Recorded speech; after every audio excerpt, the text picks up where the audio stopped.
Good morning, Eswatini. Good morning, world. And welcome. It's the Connect. Yay. We missed you. Thank you for tuning in. Keep sharing the connections. As you know, we are live on YouTube and Facebook. So please wake everybody up in the house and let them watch We're the Connect. So today as you can see, this doesn't look the same, right? So today we're in a different space. We are out in the Valley of Heaven, Ezulwini, here in the beautiful kingdom of Eswatini. And we are live from farm to table. And we'll hear a little bit more about that a little bit later. But today we really wanted to come to you and say hello, but also talk about a very important subject. All subjects are important, but this time really our heart is to talk about tourism. So that's what we are talking about this morning. As usual, you'll be joining us in the room and you can share with us your questions, your comments, your take, your views, suggestions, anything that you have. We continue to speak with you even if you're behind the camera and your devices. We are a team as usual. You know, I'm never alone on this. My co-host is not with us today, so we continue. The show must go on, as they say. So we continue, and we always have the team behind the scene, the dream team behind the scene, as we say. So we're coming to you with the support of DTtv, Daniel Toro. We also have the lovely Linda Rego and Pinky Nyandoro, who are behind the scenes, just making sure that everything works smoothly. And the magic is here today. We normally are in studio and we don't have a live audience, and today that's what's different. We have people who are joining us. As you know, some of the protocols have been relaxed. And with that, it means we get to share the space a bit more. And so we are changing it up a little bit. Why not? And today we have some people who have joined us. So we say good morning to Natalie and Selu, who are with us. And they also will have a chance. You'll also have a chance to join us in the conversation. Absolutely. Tell us what you're thinking. Give us your ideas and your perspectives.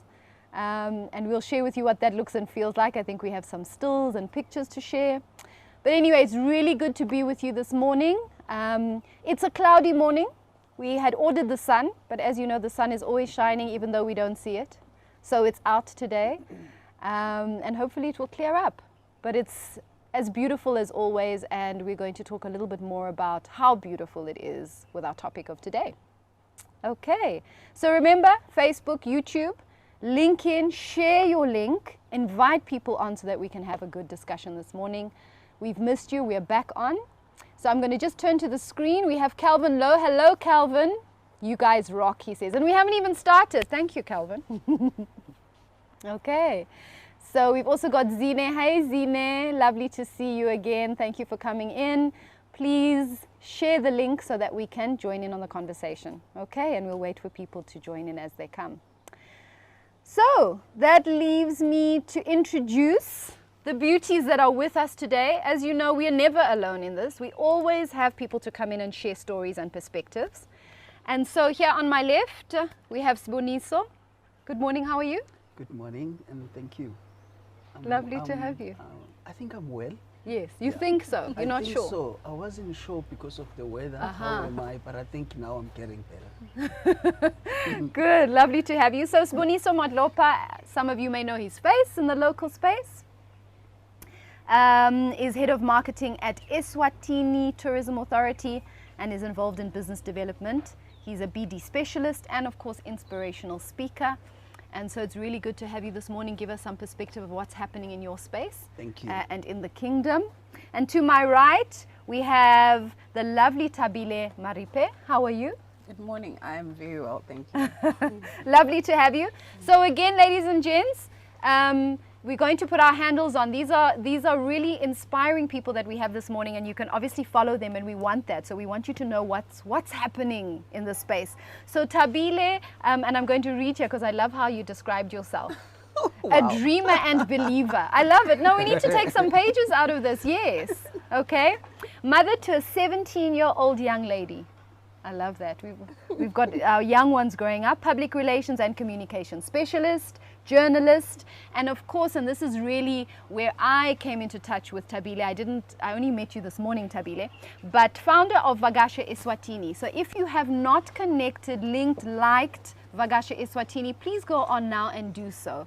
And really what this is a movement aimed at promoting domestic tourism and showcasing the kingdom by the people of this beautiful kingdom. And I think that's a beautiful, beautiful story. We'll hear more about that, of course. Right. You have a career spanning 24 years in journalism, social marketing, comms, community development and humanitarianism. You're also an events planner, a traveler, foodie and self-taught cook. Oh. I love it. Yes. Wow. I'm learning on You are. You need to, your profile needs a little bit more, Siboniso. Just, I didn't get the memo she you called. didn't get the memo. You'll tell us more about you. Avid cook, adventurer. I'll reserve that for later. Good, lovely to have you. Thank you for saying yes. And of course, on the far end, another person who is not, who is very well known in our spaces, definitely not a new face, is Darron Raw. So Darron is very much linked to what we know as Swazi Trails. Again, go on, look it up, Swazi Trails. Also Legends Backpacker Lodge, and here at the Mantenga Craft and Lifestyle Center, where we are actually live from today. So you founded the whitewater rafting in Eswatini in 1991, Darron. I didn't know that. Yeah, and what you probably now realize is I'm dating myself horribly when I mention that. Don't do the math. You're old. Don't do the maths. Yeah. You've also pioneered a number of other activities since then, such as adventure caving. Okay, take note, these are very important things, and we'll obviously be talking more. There's abseiling, extreme hikes up the face of Sibebe Rock, and obviously commercial mountain biking. And for 10 years, you've been the race director of the Swazi Extreme. I know this is something that people probably hear and have followed a lot, which is an adventure race, which provides also an opportunity to explore the hidden corners of this beautiful kingdom. So we've often heard about it and followed all the action around there. You yourself enjoy traveling, and we followed your adventures around the world. Very daring, yeah, and admirable. I think we all want to jump on your bus. Sometimes there isn't a bus. You're walking and hiking with. We're definitely walking these days. Yeah, yeah, a lot of it's walking distance stuff now. Walking distance stuff. But yeah, it's lovely to have you too, Darron, on the panel. So yes, as we said, we're talking local tourism, and obviously tourism is something that has been really impacted by COVID. And we were just talking earlier and sort of saying, we want to know what happened pre-COVID, but can we talk of a post-COVID? And, you know, we're kind of thinking this is our new normal. So there's no real post-COVID, it is what it is. But what are we doing now as we move forward, and what does the future look like in this space? But ultimately we know that things have changed. We want to talk about that change and highlight it, and also share a little bit about what's going on in our different spaces and what the future looks like. But I think also to have some really hard discussion about the realities on the ground and what needs to change. We've all said this, things will probably not go back to where they were. So saying I want things to go back to normal is probably not what's going to happen. What is the new normal? But what do we need to be deliberate and very intentional about doing in this space? Okay, so share with us, join in on the conversation. We have more faces in the room. Hello everybody. Yes, so if you're joining us now, we actually have a live audience in the space, and please join in on the conversation. So we'll invite you in to share your questions, ideas, and any suggestions that you have. Okay, so welcome. Good. Kulegani, thank you for joining us. He says, we are watching. Who's the we, Kulegani? I hope you've got a mass gathering wherever you are. You better. For this, you better.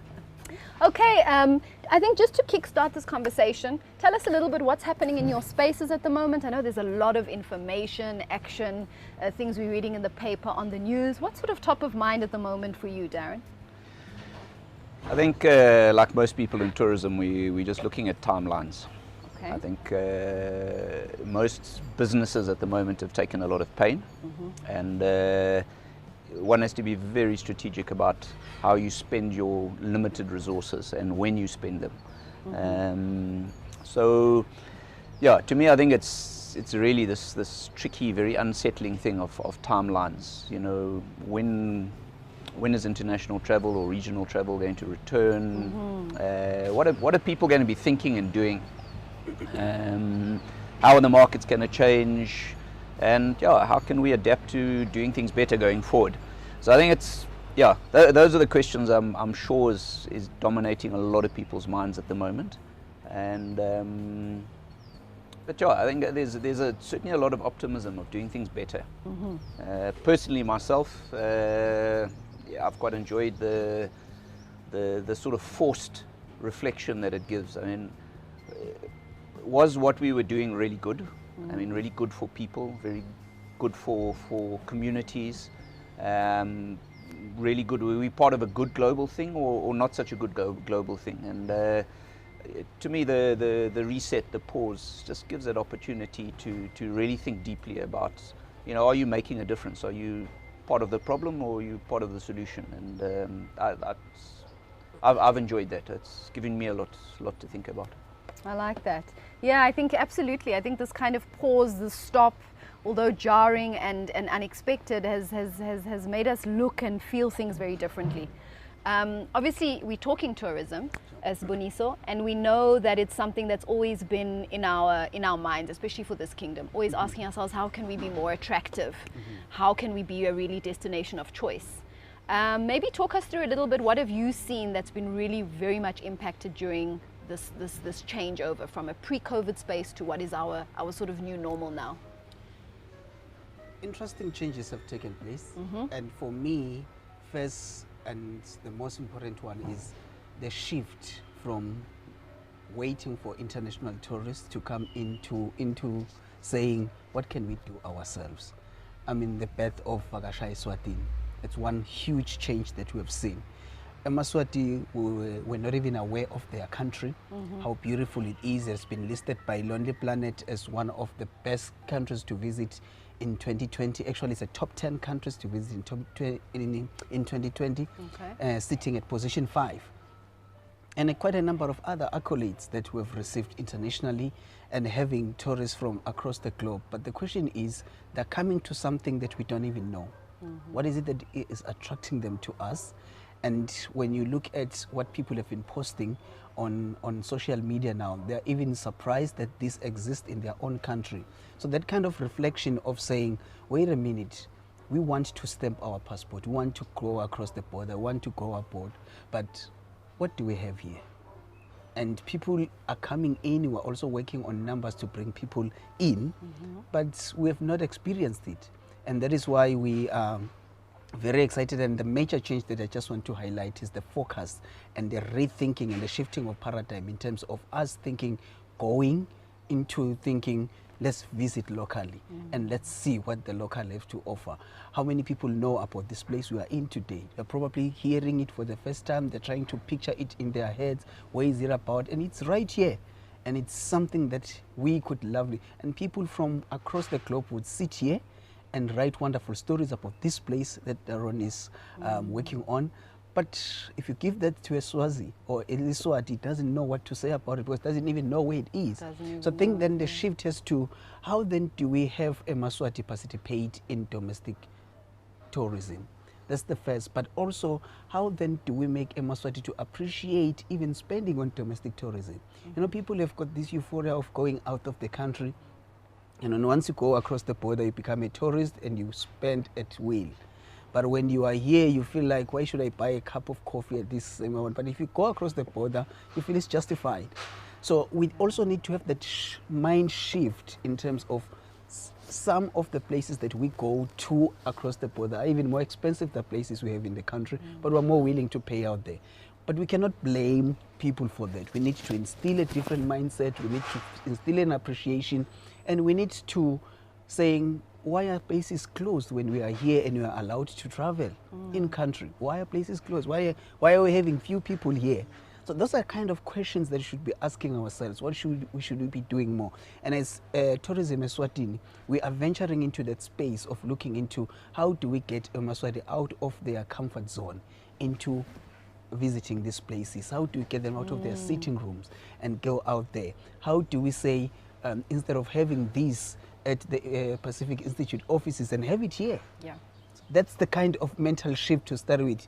How do you get you out of the boardroom into a conference room at a hotel? So that kind of thinking, and let's utilize our facility. So for me, that's the norm, the new norm rather than the mask help, sanitize and thing. That's the new norm that we need to think. How do we make use of our facilities?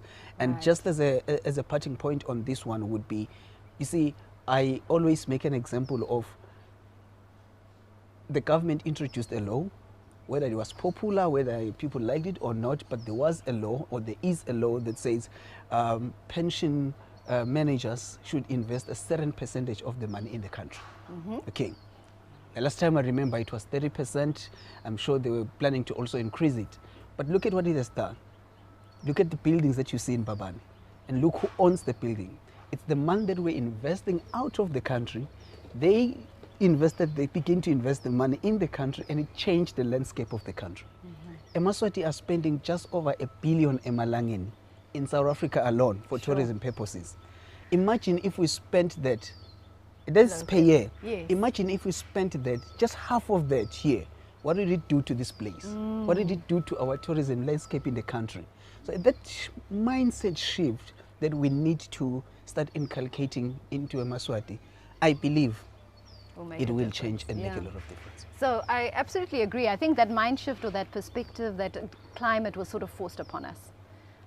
But that shift needs to happen, I think, sustainably. So what you're saying is, can we learn something from this? And how do we leverage then on this seemingly difficult situation to actually work it out for something good for our local economy?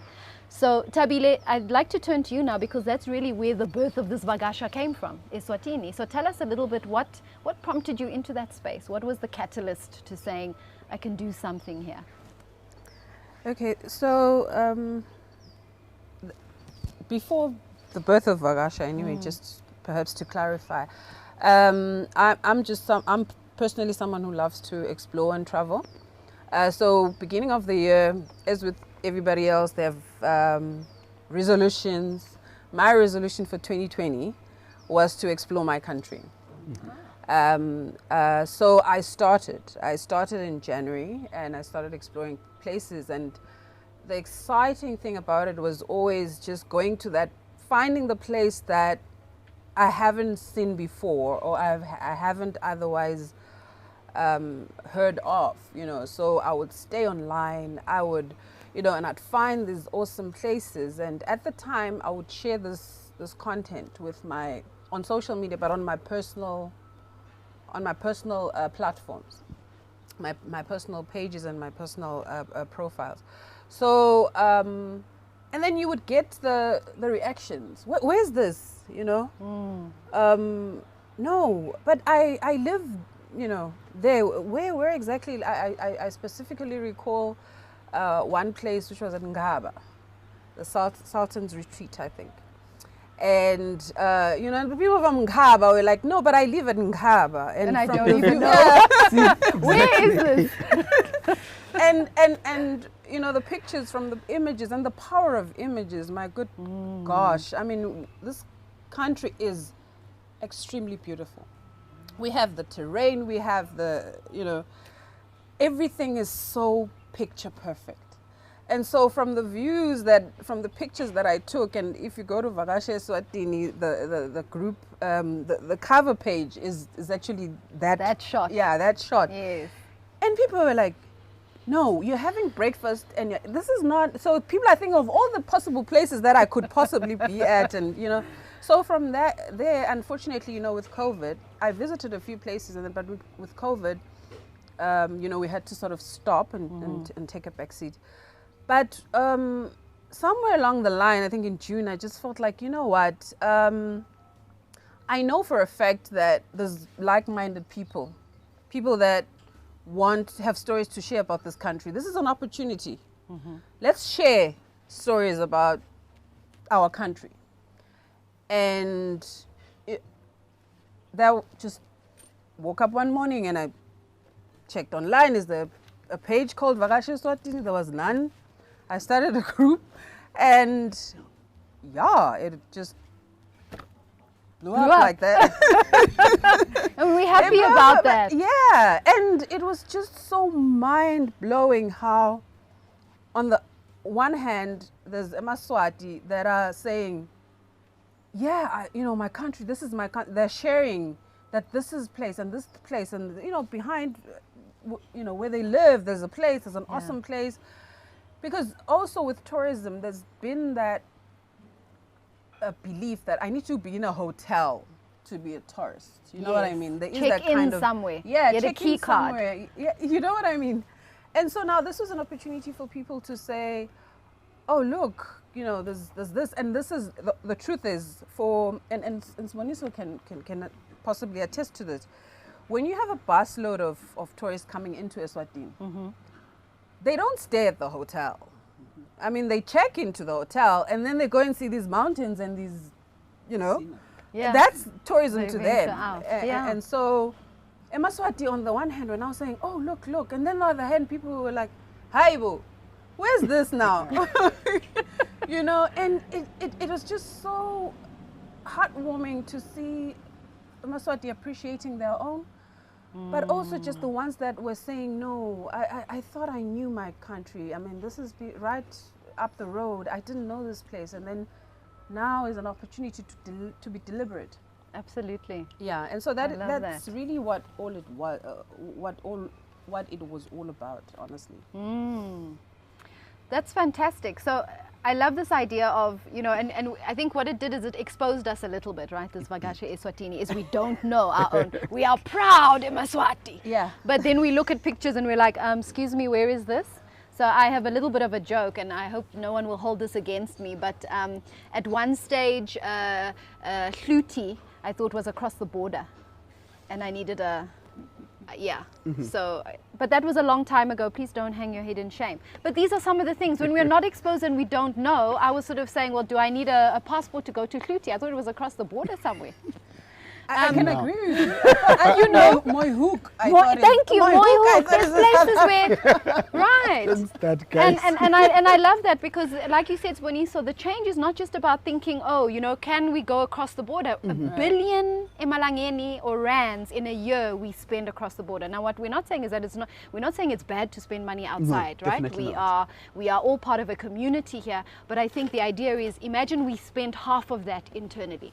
And in order to do that, we need to wake up to the fact that there is so much to offer. So, Darron, you are an adventure extraordinaire. I mean, you do such exciting things. Who knew that you could do whitewater rafting, adventure caving, abseiling, extreme hikes? Like, there is so much to offer here. What are you seeing happening in this space? Well, I'm finding it very, very healthy, and I'm loving the interest. And you know what, it's a trend that was naturally going to happen with development, like it's happened everywhere in the world. I mean, we aren't different. You know, we're not isolated from trends that have happened elsewhere. You know, I think back to the day I was involved. I was the project manager for setting up Shula Mountain Camp in the year 1999-2000, and at that point in time, I was also asked to help employ some people, and you know, the community didn't want to get involved because then it was them saying who was going to be employed. So they wanted an outsider to basically, because there was so much interest in working there, and they decided you know, there would be 5 people that would be employed when the camp opened. And so I did interviews of about 30 people. One of my questions was, so what is tourism? Simple question. 30 out of 30 got it wrong. There was absolutely, at that point in time, no real grassroots understanding of tourism. Tourism was labelungu. They're coming and they're helping us. They're doing a water project, and they're doing this and they're doing that, and that was tourism. There was no concept of even themselves traveling and doing something. So yes, it's a rural community, but to me, it was also like a dipstick of grassroots understanding. But I'll tell you how far we've actually gone, and how nice, such a warm feeling that you get from seeing this change. One of the people that I employed, I didn't employ. One of the people I interviewed at that occasion, and I met for the first time on that occasion, is now the chairperson of the Eswatini Tourism Authority. So to me, that just tells us where we've gone, this road that we've traveled, and it's the beginning of a road. You know, the rest of the road has got many, many branches. It's got many leaves on the tree, and you know, I think tourism's got a lot more going. You know, it really is one of the biggest economies in the world. We really, if we want to talk, you know, we're a seedling at the moment. The leaves have just popped out of the ground, and there's going to be so much more that'll happen. So, for people that are excited about tourism, that are interested in doing things, yeah, follow the international trends. See what people do. It won't be different here.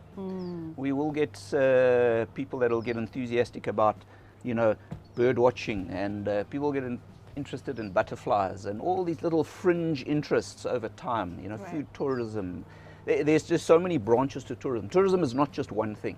And this tree of tourism is just going to branch and lots. We don't all need to do the same thing, and that's the beauty of it. And the beauty of entrepreneurship is just looking for those opportunities and growing the market, and possibly just to go back to the adventure side of things. Yes, we've had to be quite patient to a certain degree with things that we do, because there hasn't been a huge local market. You know, whitewater rafting, water, falling in the water, swimming, nice food. Oh my word! And crocodiles, and you know what? It's not the easy. So yes, we've over time had to focus our marketing on international travelers, because you know they go looking for these opportunities. Most locals don't wake up in the morning and say, you know, I want to go down a river, I want to fall out of a boat, I want to swim fast so crocodiles don't catch me, and you know, whatever it might be. But you know what, it's markets change and they evolve, and I think the time is coming for a lot of those things. And you know, you start by enjoying walking trails, and then you want to challenge yourself a little bit more. And it's for us, we've been patient and we've been waiting for these markets to develop. We're very excited now. I think the opportunity is there, and potentially the volumes are there as well, because a lot of things are, again, this is an important thing for people to understand. Tourism is a business. Tourism is tourism when it's paid for. Otherwise, it's voyeurism. And I think Siboniso, he touched on this as well. We do need to understand that for tourism to be sustainable, it needs to be paid for. Yes. And if you want your privacy and you want something quite exclusive, you tend to pay more. And then you get products that are slightly more expensive. If you've got a big group with a mass number of people, you tend to pay less. Because at the end of the day, the operator probably needs the same amount of revenue to sustain whatever they're doing. right. And so yes, people need to. When you sit at a on a deck of someone's lodge, and this beer that you're drinking, this Thabile lager that you're drinking, is now costing you 35, 40 emalangeni, and you think, if I go to the bottle store, I can get a whole 6-pack, for not much more than that. You're not paying for for that drink. Yeah. Precisely. You're paying for where you're sitting. The experience. The experience. You're paying for the experience. You're paying for the time that's gone into protecting that environment, keeping it clean, keeping it litter-free, all of those various things. So it's our understanding of tourism needs to expand a lot into the experiential side. What are we experiencing? And to appreciate paying for those things. And that people's livelihoods are tied to that whole value chain, right? Yeah. It's not just the lodge owner. Absolutely. And I think that also we need to break out of that type of thinking, right? Just on that, I think we need to do, I think we as probably industry and tourism authority need to do more in educating Amaswati about tourism. Education's a big part in any space, right? Yeah, so that we can instill the culture of tourism once people now understand what is it about. Yes. Because somebody would be thinking, why should I be paying 800 emalangeni to sleep in a place when I can sleep in my bed? Yeah. How do we move that mindset shift and things like that? And the appreciation of, it's not just about you paying for the bed. Yes. It's a whole lot of an experience that you are getting there and stuff. And that is what you also do, because this is where the thing is. you also pay for exactly the same thing when you go across the border. I was just about to say, we're willing to pay that 800 when we cross the border. For some reason, that seems more acceptable. But in our own space, I don't know, we expect a special treatment. You feel like your bed is just 20 kilometers away. Right. But our people are just as valuable. Our value chain is just as valuable. So we need to instill that education, that culture. That is so true. But also, I think there also needs to be. We also need to be very honest about how tourism generally locally has not been positioned for locals. Yeah. So that in a sense says that's why you would find that people would think my tourism is outside of the country, because the tourism here is for people coming into the country. And so because of that, then there will be those elements of lack of appreciation of what it actually entails. And it speaks to cost, it speaks to, people will feel they will always have that comparison. Now, the first time they interact with the price, it's 800 Rand. What? In Joburg, for 800 Rand, I can, there's always that comparison, simply because now they're interacting with this information almost for the first time. And the issue of proximity is actually quite true. People will feel, we get a lot of this, and some of the establishment owners are sort of having an issue. A lot of these inquiries will be around day visits. Yes. Because a person really feels, I will come in, spend the day, take pictures, go home. And you're hoping that people will then ultimately, understand and appreciate the fact that there are actual real costs of running the establishment. I remember another conversation I had. You find that with nature reserves, for example, there is that conservation fee, for example. Us walking on these trails and all of that, some of us are not that conscious about what that actually means. What it takes. Yes. Yeah. You just, now they must come back and sort of fix these trails up, and there are actual costs involved.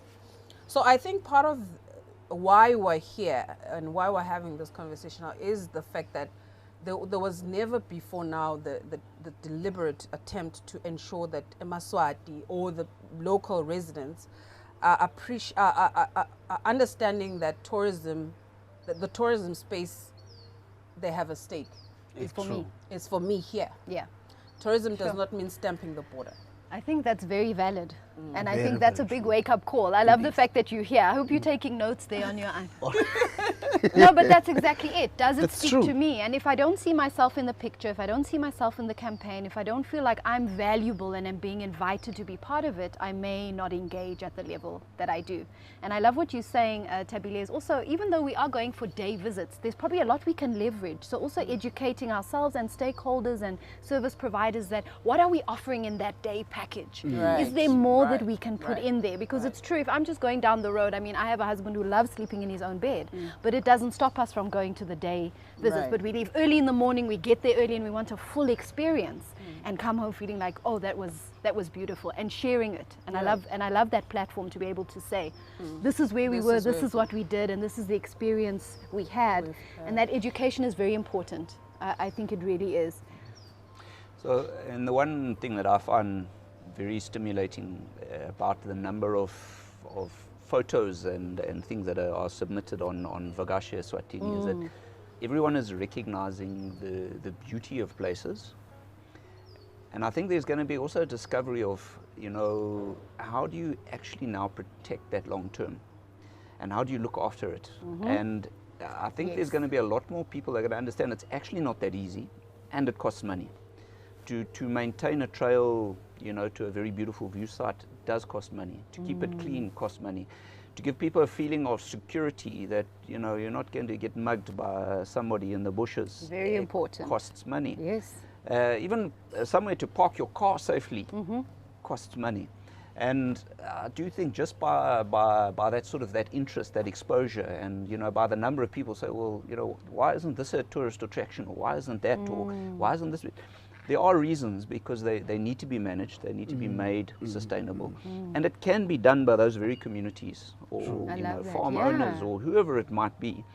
But it does cost money, and I think that realization of it also just helps a broader understanding of, there is a value of paying something, and it doesn't have to be a lot of money, but just some small contribution, even to just a local guide.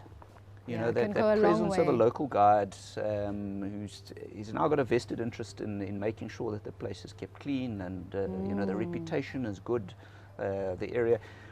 Years ago I remember, places like certain dams and things were quite interesting places to go, and people would go there, and there would be unstructured places, and there would be a mugging.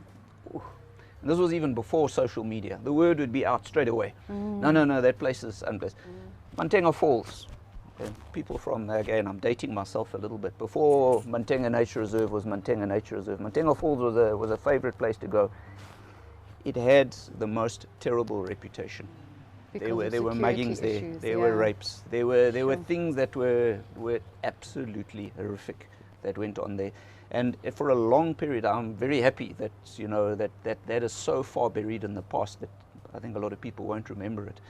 But there are those risks, and so these places need to be managed. They need to be sustainable, and people need to feel safe. You pay for safety, and that takes resources, right? It takes resources. And so those kind of plans.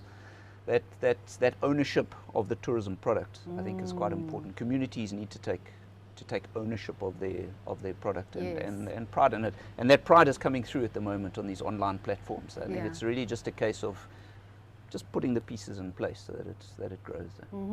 I love that. Thanks for that. So I'd like to turn to our audience here. If you have any questions or comments, yes, we can see you. But also let's go to the online feed. So Tamsanga, thank you for coming on board, courtesy of Hip Hop. Thabile, your New Year's resolution united the kingdom. He says, thank you for following through on it and bringing us all on board. We stand fully behind the movement, Vakasha Eswatini. Lovely comments there. And please, for those of you who haven't yet discovered it, please go on and look, Vakasha Eswatini. Visit Eswatini if you want to translate. But please follow, come on board with it. It's a fantastic, fantastic platform. Tipo Vakasha Eswatini has been a breathtaking initiative. There's a lot of this country that I personally have been inspired to explore. So really very inspirational there. Bernadette says, my favorite weekend away is in Belusi Nature Reserve, camping or at the River Lodge. It's tranquil and has all the creature comforts.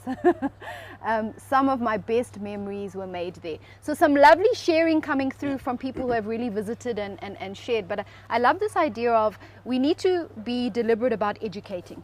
So I love the idea, Darron, about sharing those stories. So something very practical could be is visiting people who are in this industry and who are really very active in the space and saying, explain to us, what your world, what your space looks like, and how every one of us can be part of that process, but understanding it more, engaging more the community. I think that's the empowerment space. And we know that tourism has a knock-on effect on many different other areas. It's not a standalone. Right.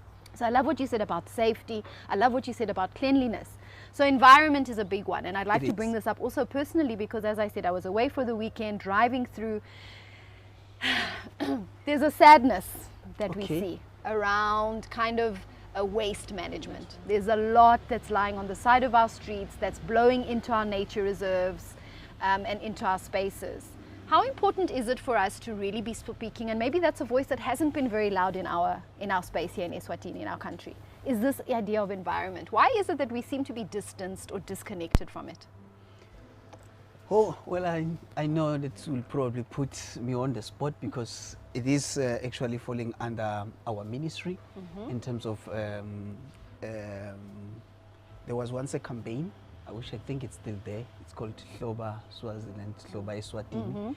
And His Excellency the Prime Minister was actually leading cabinet ministers in the different regions cleaning up. Right. You would remember it was done almost every weekend. Yes. And the idea there was to instill the culture of cleanliness and appreciation of the environment, because really when we talk about tourism, we're showcasing our environment, we're showcasing our scenery, and our way there should actually be as much as inviting. So I think there is a lot that needs to be done, but I think we need to embrace it as a Maswati, the culture of cleanliness. And I think we need to start, just like Thabile was talking about the issue of, and yourself, where you were talking about how if I'm not involved, I'm not going to participate. Yeah. So how then as a Maswati can participate in ensuring our environment is clean, and not just doing it for tourists, for your health, for your own good, and also how can we get even some entrepreneurial opportunities and entrepreneurship opportunities from there. Recycling, so we need etc. to start looking at things that way and saying, actually we're looking for jobs, actually looking for livelihood. How can we make that out of what we see on the road? And can also government be in a space to support such initiative? So I just want to believe that we need to do more in that regard, and it's saddening to see somebody, because this is me and you who throw that litter on the road. So before we can think about cleaning, can we think about what do I do if I have that litter on? Not like Thabile said, not throwing it. So we need to start there before government can spend money, before the Prime Minister can go out there and a whole Prime Minister collecting there. It's just instilling a culture of saying, let's be clean. But wait a minute, who threw it? Yeah, at the end of the day. Actually, just to add on to that, someone was saying, said to me, a friend said, you know, Thabile, we are the government. Please say that again. Like, we are the government. No one is coming, like, to save us and to do the work for us. We are the government. And it would be a tragedy to take this entire responsibility and lay it on the shoulders of the tourism authority, honestly. Yes. Not to litter, not to throw that piece of paper. I think the onus is on us, as we're being deliberate in going out there, to understand that you are accountable for everything and anything. Everything that you take there, you make sure you leave with, you know. And there's nothing stopping you if you get there and you find something from you just picking it up. You know, I don't think that we need a sort of a policy to come into place for us to just not litter. You know what I mean? So I just think, yes, we can, like, you know, the tourism authority can do so much, but if we don't have that you know, that perception ourselves of cleanliness and of understanding that there's animals that will eat these papers and then they can choke or whatever. I mean, it's just not, just like your home and just like your personal space. If you're going to keep it clean, honestly, what's stopping you from not doing the same when you're going to someone else's house or someone else's premises? Absolutely. It's just, we all have a part to play on that one, honestly. I have to agree. Yeah, Darron, I know we were speaking earlier about how actually there has been perhaps even a negative knock-on effect by the closure of, you know, places. There's a lot more takeaways, and yet we seem to have been very quiet around thinking, how do we, number one, clean up our country during this quiet time when we're all at home, when we're all in our communities, but also what are the possible changes that we can look to do? I mean, the world is talking about it. Yes, we don't have seas near us, but we need to understand that those rivers lead somewhere. Right. What do we actually need to be very serious about? Yeah. So I think, and Thabile mentioned this as well. You know, with all respect to the Prime Minister launching that campaign and giving it the focus. The problem is it became a top-down type of thing. And I was trying to get involved with, you know, in my back garden here is Lubamba. Lubamba is almost the cultural heart of Eswatini. That's true. And it's filthy, man. It's absolutely filthy. You know, the waste, the rubbish that is lying just in the streets there is like, you know what, so there's this little disconnect of pride. You can see the pride, and Emaswati have got pride.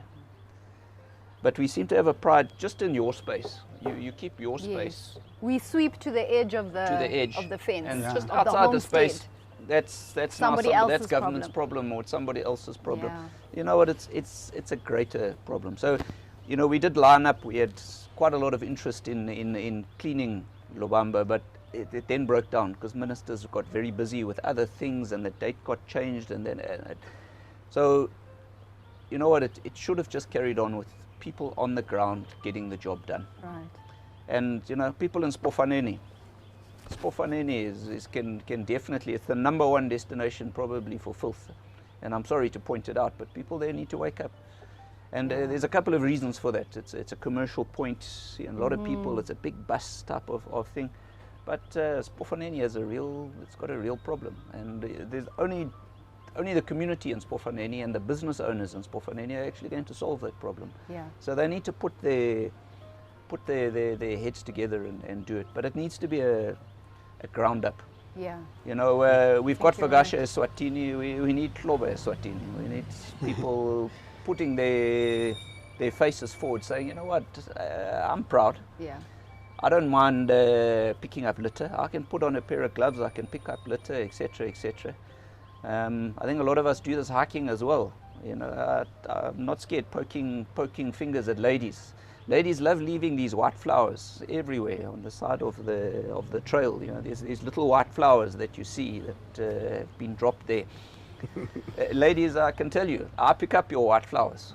And yeah, it's not particularly nice. You don't want to pick up. That's actually embarrassing. You don't want to pick up those little things. But you know what? We need the place to be clean, and I think we need to get over those sensitivities and things, and you know, just take up pride. But Darren, I think it's what you're saying. I think maybe we need to redefine pride. Yeah. Because if we're looking from the top down, then we feel like, oh no, that's not what I need to do. Yeah. So I think we need pride to be redefined. What does it mean to be prideful? Do we deserve a space? Our community, ekaya, in my village, in my home, in town, wherever it is, do I believe that I need to live in a place that is clean? Yeah. Do I deserve it? Do I believe it? So I've been really struggling to try and work out this disconnect between littering and pride. There's so much pride in this country, yet somehow there's this disconnect, and I haven't put my finger on it yet. And someone explained to me the other day that the problem is particularly with something that you buy, your relationship with that thing seems to end the minute you've consumed it.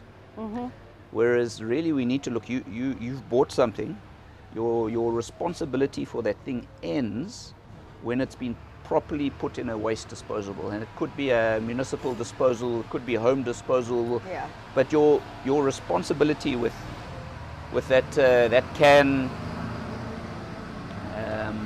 your responsibility with that bottle, and you know, we're talking about FOMO packs now. Yes. Now, those, for people that are very conscious,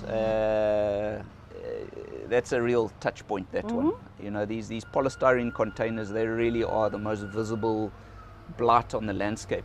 Unfortunately, a lot of people's lifestyles and livelihoods are actually attached to those.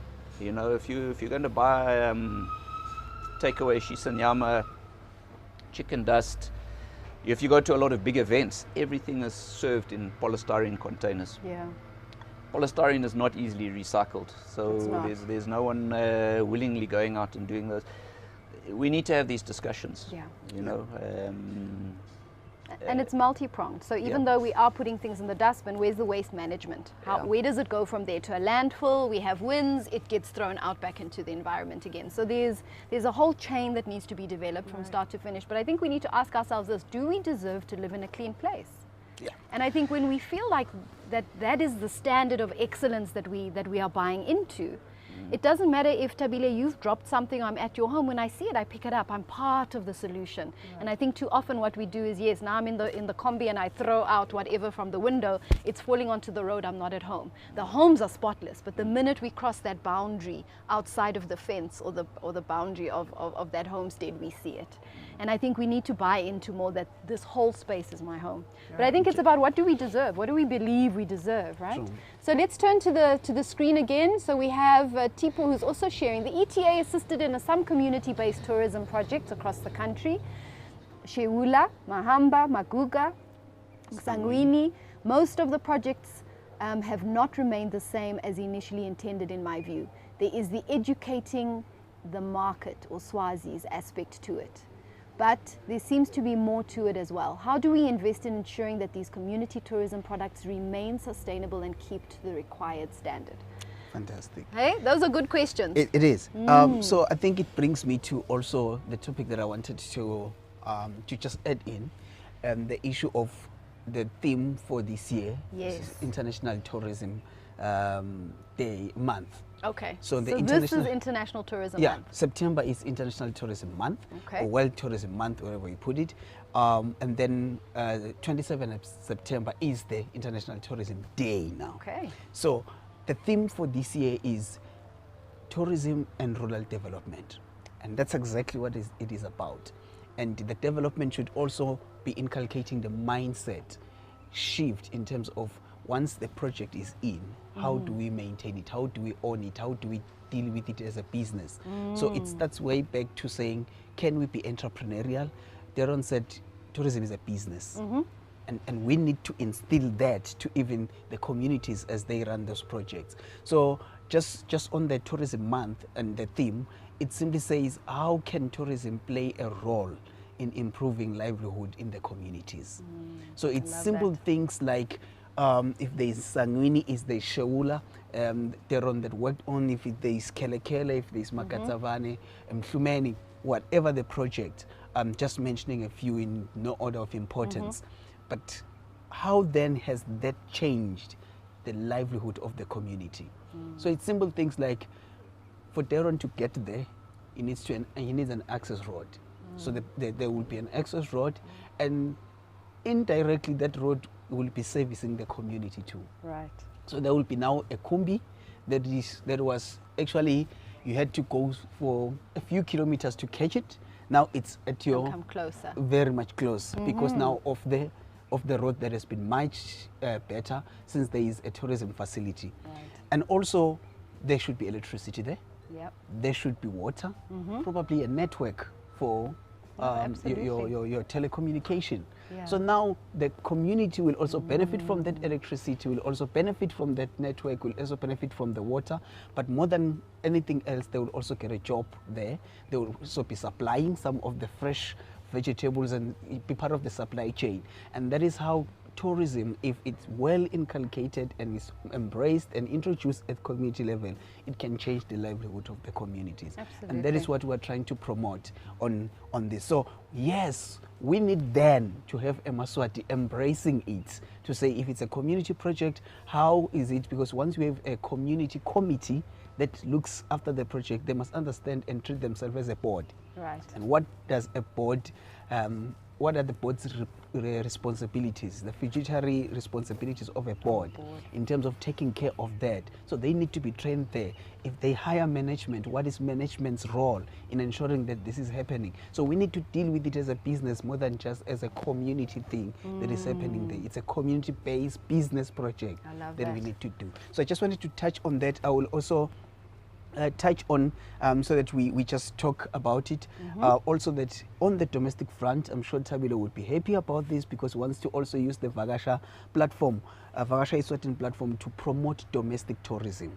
She is deep in domestic tourism, and we want to enhance that by focusing and saying we have launched and I know I'm guilty because I didn't invite you on You that one. didn't, Yeah, actually. yeah. So we'll talk about it Some after this settling one. of scores. Yeah, you know, But at least I know. you didn't. So we launched domestic tourism. Yes.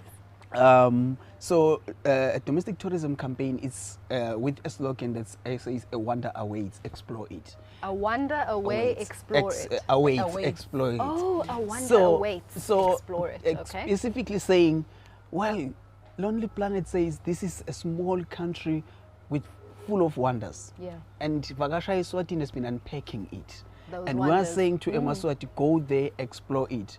In Siswati we say ingayizivile, ingayizivele ikulinzele. So that Swazis go out there, or Maswati go out there and explore it and enjoy it to the fullest. And industry, the likes of Darron here and a lot of other industry players have come in and said, we, as part of promoting this, we are giving 50% discount on accommodation. Wow. And we've got quite a number of establishments, and we want this to go on Vagasha Eswatini platform. And they're also saying on the day activities, they've got 30% discount on the meals if you want to go out there. There are serious discounts. So we'll be sharing this with Vagasha, and there will be a lot of this sharing of information and the list of the hotels and accommodation facilities that are offering this. So to try and drive Maswati to consume some of this product. So we are saying right here, we are committing that we'll be sharing a space with them to showcase some of this information, but also inviting Maswati to visit Eswatini Tourism Facebook page, and our Instagram page is Swaziland Tourism, and they will be getting more of this, but we'll be sharing this also with Vagasha so that they are able to get more of this. And indeed, a wonder awaits. Let's explore it. A wonder awaits. Let's explore. I love that. Thank you, Siboniso. So obviously we'll be putting all these handles up on social media. I'd like to take an opportunity to turn to our live audience. Any questions, comments that you'd like to share with us at this point? Anything from you? You've been part of the discussion since the start. I'm sure most of you have maybe ventured out, seen things. Anything that you'd like to share with us?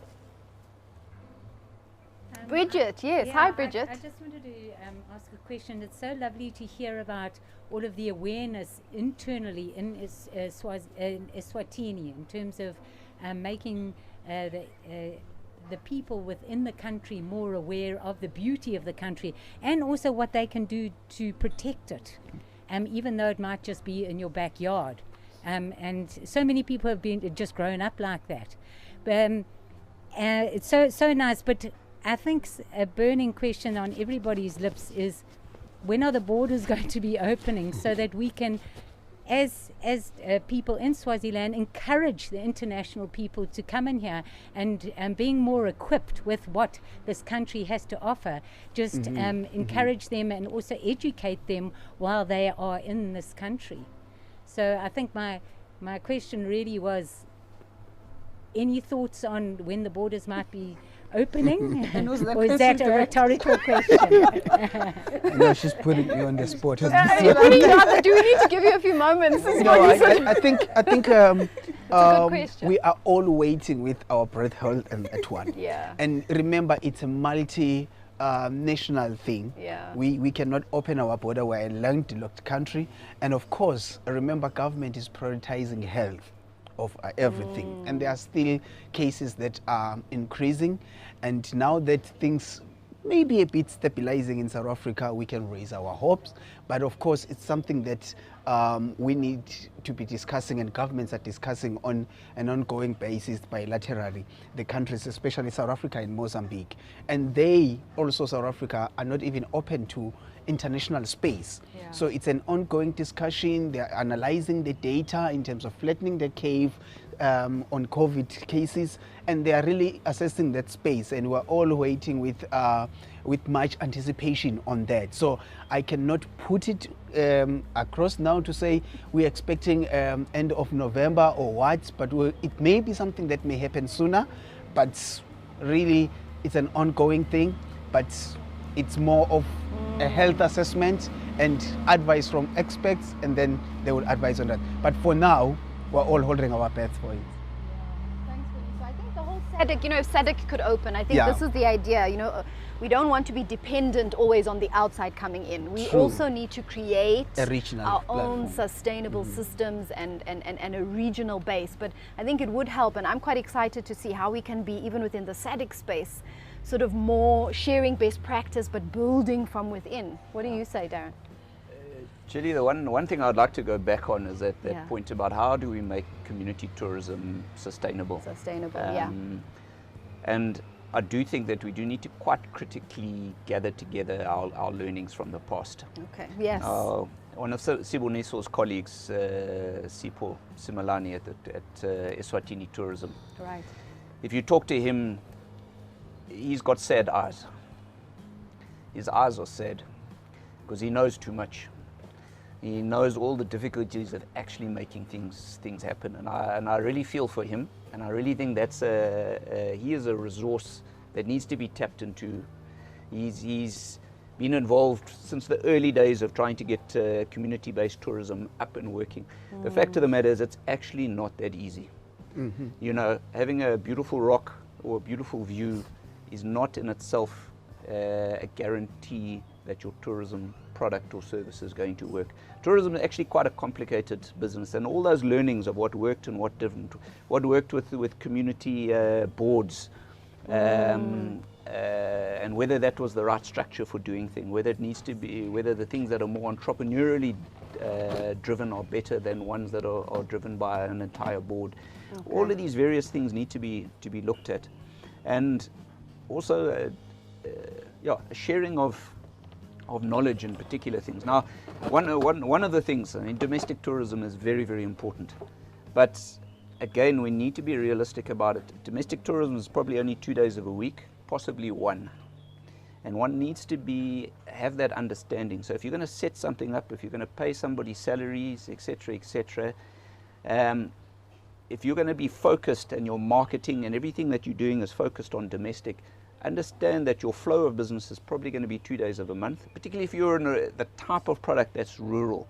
Close to town, if you're running a conference center or a restaurant or something like that, you're going to have corporate traffic and things like that in and out. But if you're a leisure-based product, leisure for people that are working here locally, your leisure is on a Saturday and a Sunday. When churches are fully open, it's now a Saturday, you know, because Sunday is church. So our market here for domestic tourism is good at the moment, but it's still a thin thing.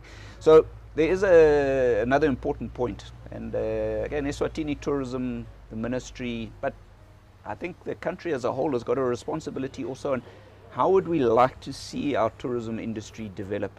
Because even again, tourism is very broad and it works in different places in different ways. So some tourism works on the forbidden fruits and doing things away. You know, what goes on tour stays on tour. So you can develop a tourism industry which is very attractive to the region, where people go away and behave very, very badly because they know no one knows them. No one at the office is going to say, hey, that was you behaving drunkenly and chasing women and doing this and doing that because you take. So, you know, let me not wonder that's why $1 billion of our local money gets spent across the border, because you can go and, you know, be anonymous there and not worry about it. But the same thing, we have to be quite careful, and this happens all over the world. You know, the English travel to Holland and behave badly. The Swedes travel to England and behave badly. And when I say behave badly, you know, people like to relax, they like to enjoy, they like to have a few drinks, and that's very much part of the tourism type of thing. But a lot of that kind of binge behavior is not necessarily good for the host country. Right. You know, so in some ways, what I'm very enthused about, particularly with the types of posts and the interest that we're seeing, particularly Vagasha Eswatini at this moment in time, is that gravitation towards healthy lifestyles, wholesomeness, the walking, the outdoors, the views. It's not about partying until 4 in the morning and waking up with a babalas and then leaving and going. So, you know, these are questions. How do we steer our industry towards being healthy for locals? Right. And I do think we can. You know, we're a small enough nation and focused enough that we can put a very, very bright shine on Eswatini. It's good for you. You know, here. I love that. You know, you come here. If you're going to come on a weekend from Maputo or from Mbombela, you know, Gauteng, wherever it might be, you must come here not because you're going to party and go crazy and then, you know, crawl back across the border with a babalas on a Sunday. You've come here, you've experienced something, you've walked up a mountain, you've seen this, you've enjoyed local product, you've eaten healthy food, you've had conversations, you've met local people, you've made friends.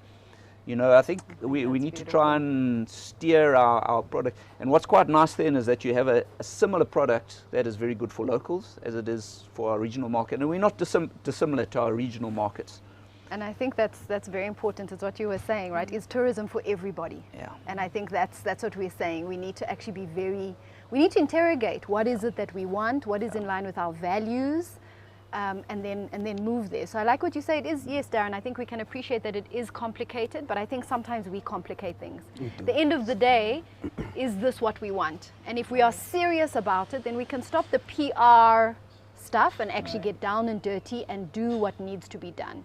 And I think at the end of the day, that's something, if that's anything we've learned through this whole COVID space is, you know, let's do away with the fluff and the frills and the things that actually don't mean anything, and let's just actually get real with some of these things. Have honest conversation. Do we want it? Yes. What needs to be done? And let's go. But I like what you said. Let's also learn from the things that perhaps didn't work. So, you know, the mind setting is a big key. And obviously the Pacific Institute is very passionate in that space about mind setting, because that's often where the block comes in things happening, right? But ultimately, yes, we need to have an honest conversation and choose what we want and say, right, if this is what we want, what is it going to take to get it done? And be unapologetic about it, I think. And to own it. What you're saying is to really own it and to say, this is what we're here to offer. And we know that it's real, we know that it's good for you. I love that. Can I turn again to our audience, because I see that we have some, Selu would like to speak to us. Selu? To the launch of domestic tourism. Is it something that's valid that's only open until whilst borders are closed, or is it an ongoing sort of long-term partnership with the hotels and with the discount codes and everything? Okay. So I just want to know if we're pressed for time, or we can just spread out the activities for as long as we can. Great question. Sorry, can I just add to that? Yes. Also, what has been coming up in Vakashe Eswatini a lot has been the inquiries around local tariffs and local rates for just as a standard, because this happens in other countries where the locals have a local rate. Yes. And I mean, I personally appreciate that it's not an overnight thing that will happen, and more so because honestly it wasn't really positioned for the locals. But you know, if there's any, that conversation is happening parallel to this, because you know, 2 years from now, 5 years from now, are we going to come back? Yes, we know the normal has changed, but if that, just to Ngigisa on her question, just to say, as the tourism authority, is that conversation happening?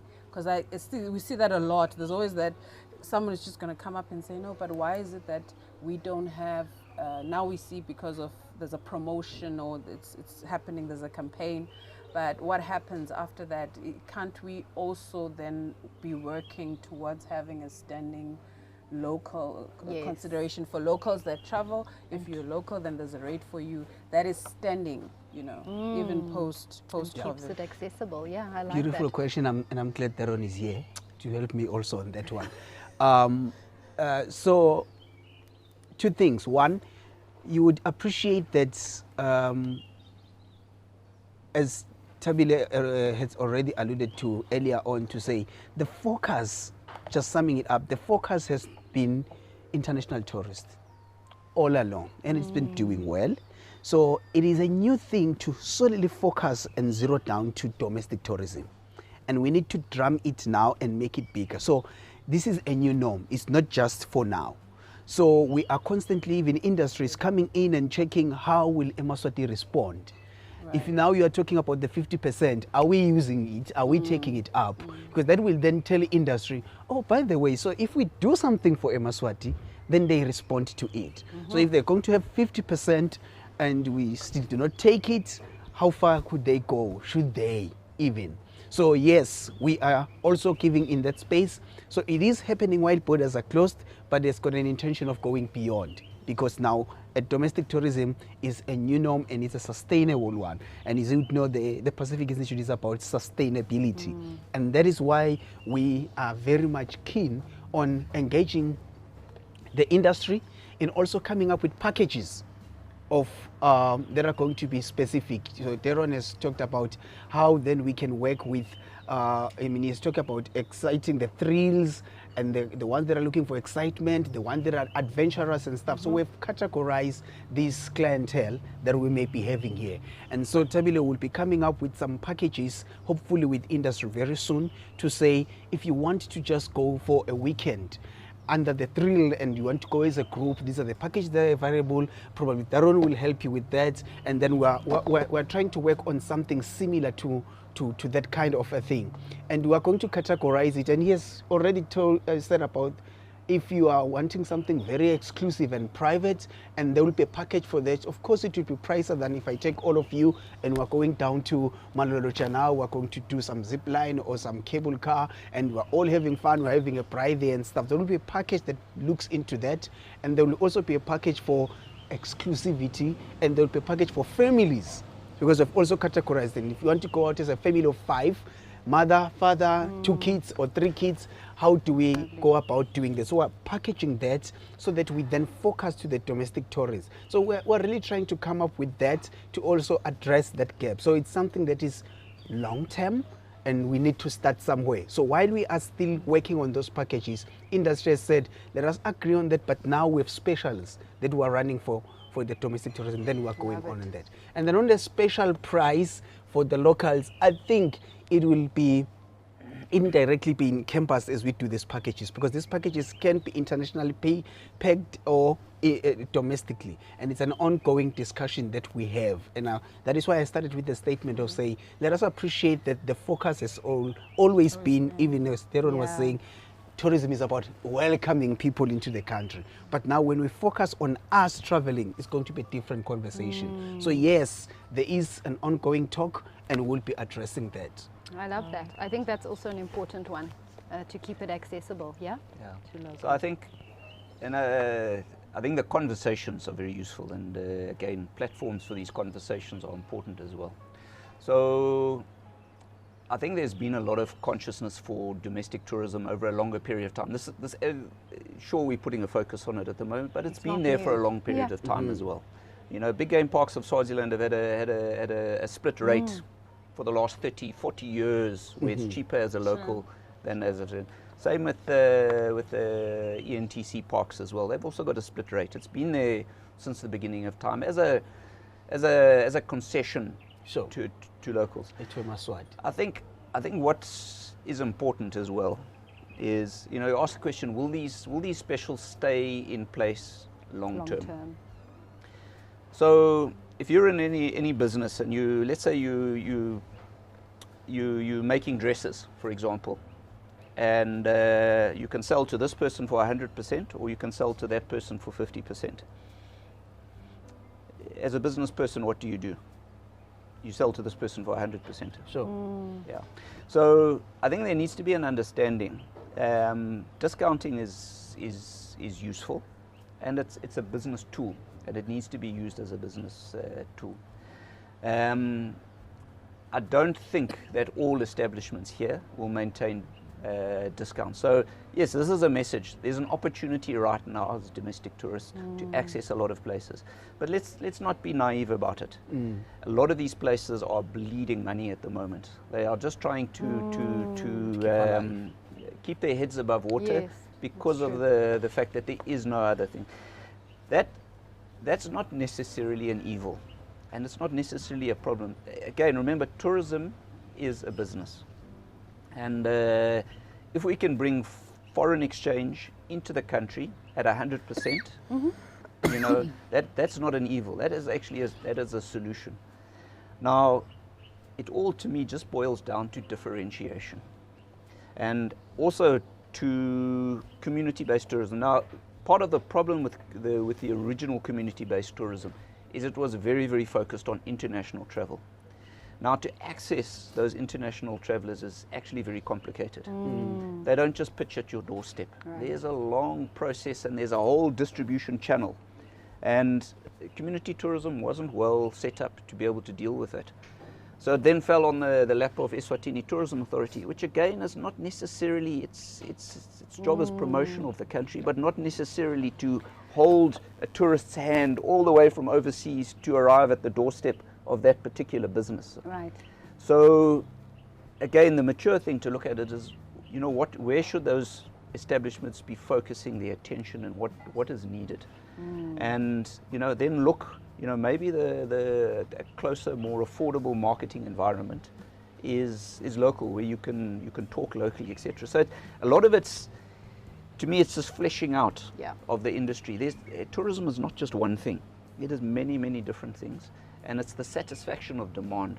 And if there's a demand for certain things being done at a certain price, like there is at the moment, and everybody's seeing that you know, at this sort of price level, there's enough people interested in doing these things, then people must pivot their businesses to satisfy that market. Right. Or new entrepreneurs must step forward and take up that space.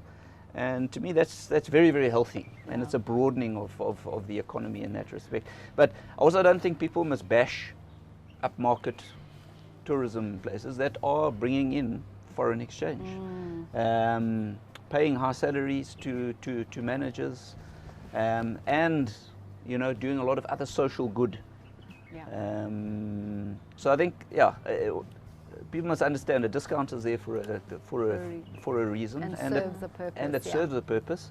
And don't bash places because they're doing what any other business would be doing.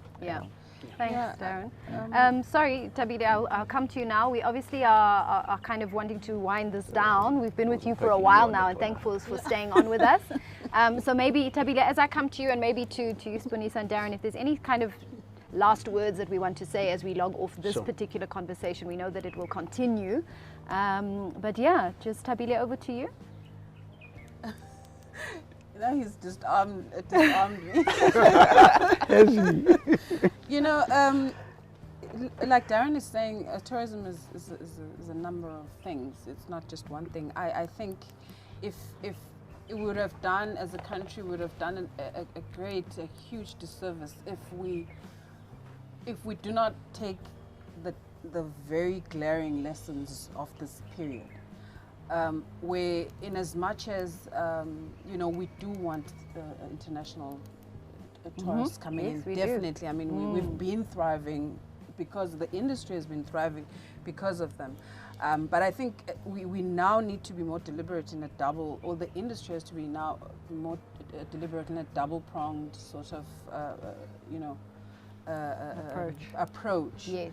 And now, just on that issue of, I'm always also cautious to say, as with anything else, there's targeting that these establishments sort of do. There's nothing wrong with an establishment charging what they charge. You know, if they costs, they know what they have to offer for that cost. And just us as tourists or travelers appreciating and understanding the fact that, you know, some things are made for me, some things are not, within that. So I do foresee a situation where even if we do go with that split, it's possible that I won't still afford it. You know what I mean? And that's okay, because it's okay for me to then, you know, explore what I'm able to afford and what I'm able to I mean, to the places that I'm able to go. I mean, I guess it's a more complex conversation because they have their reasons of why they charge a certain ways and all of that, you know. But I'm just saying that if the industry can please try and make sure that even if borders were to open tomorrow, even with the local domestic tourists, they will want to rush to get their passport stamped because they've been stifled. They're like, oh, can I just get, you know, they've been saying there's this joke that they just missed that sound of that. It's just that, you know, so that we will get that. But that now we do also know that a fraction of those people will now, for every 4 weekends they were away, now maybe 2 they'll be here. You know what I mean? So there's a lot of low-hanging fruits to pick up from Absolutely. this. Yeah. Thanks, Thabile. So I think we've heard it now, and I'm sorry we're going to have to cut this a little bit short because we do want to go to our feature. But I think essentially what we're saying is let's be deliberate and intentional about looking inwardly. There's lots to support, and I think the challenge is how can we all come together. There's a lot that we can learn, and there's a lot that we can improve. But essentially, this is a very important part of our lives. It needs to be accessible. We need to have something to offer everybody.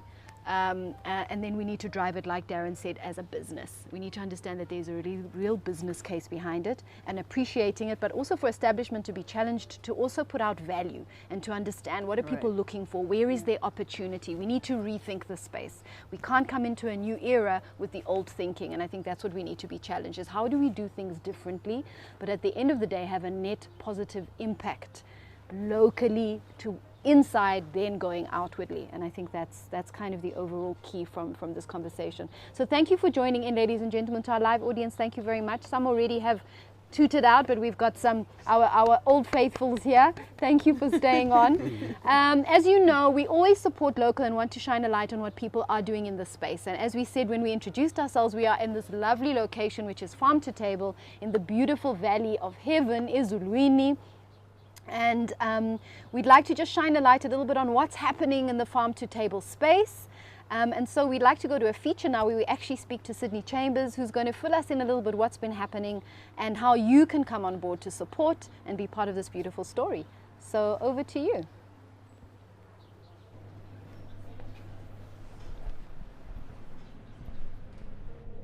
Hi, welcome to the Farm to Table Pantry. Thank you to all our guests for coming through today. You might know Farm to Table from our box deliveries that unfortunately have been on pause for the past couple of weeks, but I'm very excited to announce that they are coming back with a bag next week. So check out our social media, our WhatsApp group and our email listserv for information on that. We're also very excited to announce that we finally moved into a store here at Mantenga Craft and Lifestyle Center. So at the store here you can find everything that you know and love that we always have in our box deliveries. We've got fresh baked goods, we've got fresh produce, chilies, jams, preserves, everything sourced locally. And then in the coffee shop, you can come and enjoy the foods that we supply on the shelves, deliciously plated by our chef. So we've got gourmet open sandwiches with fresh produce. Everything is pulled directly from our shelves, and yeah, you won't miss out if you come and enjoy what we've got to offer you. We also do this weekend, we've got a potjie Saturday and Sunday running where we are serving gourmet potjie using our local ingredients, so come by for that if the weather's good. That should be fun. And yeah, follow our Instagram and our Facebook for updates on our deliveries. Those are starting soon, and otherwise thank you so much for coming, everybody. Thank you very much. That was our feature. Thanks, Sydney, and for having us today here. We obviously have some goodies. You can come along, have a coffee and breakfast even, and then pick up some really, really deliciousness in the store. So this is a lovely place to have, and I think it's great that you set up a stall here, so it makes it all accessible for us. Sadly, that brings us to the end of this lovely morning with our beautiful panel. Darron Raw, Thabile Maripe, Siboniso Madlope, nice to have you. Thank you for sharing with us your thoughts, your suggestions. And I think what we're trying to say here, ladies and gents, is we need to be serious about this. Let's stop hopping and skipping around it and saying the right thing but not actually doing anything. Right. Let's actually start to formalize some of these discussions. Like Thabile said, there's low-hanging fruit, stuff that we can start doing now consistently as we start to build towards sort of more inclusion, more engagement with the communities, and just taking it to a real level where we can actually, you know, see that we've done something really very meaningful in this space. So I think that's what we want to say, and we know that it takes many people from different spaces. Obviously your organization is very important. Darron really is a big player. Thabile, you're on board. As we said, we would love to partner as the Pacific Institute in the mind-setting space. So wherever we can come on board, I think we need to come together and let's be serious, I think, and intentional and deliberate about it. And I think that's That's the question we're saying. And ultimately, I think just an awareness, ladies and gents out there who are listening, as you adventure through this beautiful country, I think we all need to know whether you're going hiking for a walk, take a recyclable plastic bag with you, pick up the litter. It's all our problem. It's not just one person, one organization, government, whoever it is that you're thinking is going to solve the problem. We need to solve this problem, each and every one of us, and educate our community members on this. We deserve a beautiful place. Elsewhere in Africa, you won't even see a cigarette butt on the floor. So is it possible? The answer is yes. Do we want it? Well, that's the question I guess we all need to answer. But you've been with the Connect. DTtv has been hosting us. Thank you very much. As usual, we have the dream team behind the scene. Linda Rego, there's Pinky Nyandoro, and of course the rest of our team available. Thank you to all those at Farm to Table for hosting us so beautifully. To our panel, I hope we'll see and hear from you even more. Again, please follow Vakasha Eswatini, follow Swazi Trails, follow everything that's happening Eswatini Tourism Authority, or is it still Swaziland Tourism Authority? Eswatini. Eswatini, yeah. Thank you. We finally crossed over. That's always good.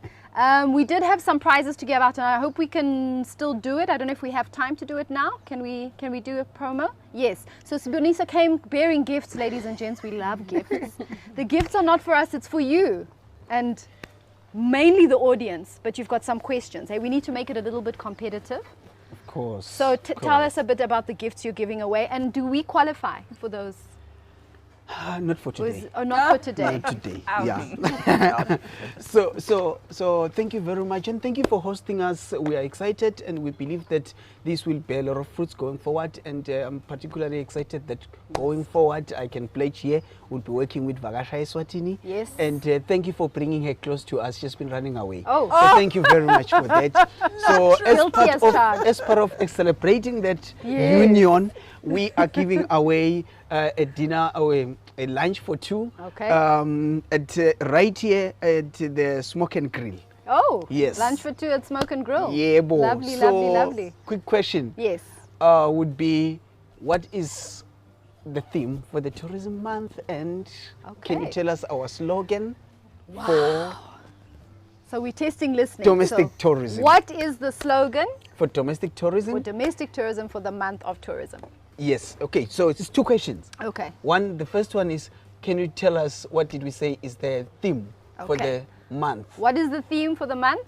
Yes. And then the second question is, can you remind us what did we say is the slogan for our domestic tourism campaign? So what is the theme and what is the slogan? I know even Thabile has forgotten this one. Oh, really? Well, no, she hasn't, but you said we couldn't be part of the competition. So we're just going to keep quiet and leave it to the audience, the guests here. Anybody, please be part of it. Yes, Selu. A wonder awaits, explore it. Is that right? You go explore it. We start with the dinner, with the lunch for two. The lunch. But I also want to hear now. Yes. This the second part to the question. Yes. And if she only answers the first one, she's going alone. Oh, really, Siboniso? So if you want to have the next person with you, change those rules what's along the the theme? What's the for theme? the month? Tourism and rural development. Please take whosoever you want. Thank you very much. You're having your lunch at the Smoke and Grill. Lovely. Fantastic. Nice. Thank you very much. Thank you for that. Yes. Thank you very much. Ladies and gents, as you know, we continue with the Connect. Stay tuned with us. We are back in your space, but we're changing it up a little bit. So stay with us on social media. We're going to put all the handles on there for our beautiful panel, what there is that they're doing. Come on board, look, give us feedback. I think that's very important, and I think that's the challenge also I would like to put out there for all those who are running businesses and have establishments. Engage with your customers. Feedback is critical. It allows you to know what to do better, where to go to next, and some beautiful ideas will come from your client base. So really be open and provide a platform for people to give feedback. There's beautiful ideas, right? And there's stuff that you may not have thought of that could be your next big story. So thank you again. Have a beautiful day, ladies and gents. As you've tuned in, we thank you for being with us, and we wish you a beautiful, beautiful weekend. Stay safe. Bye-bye now.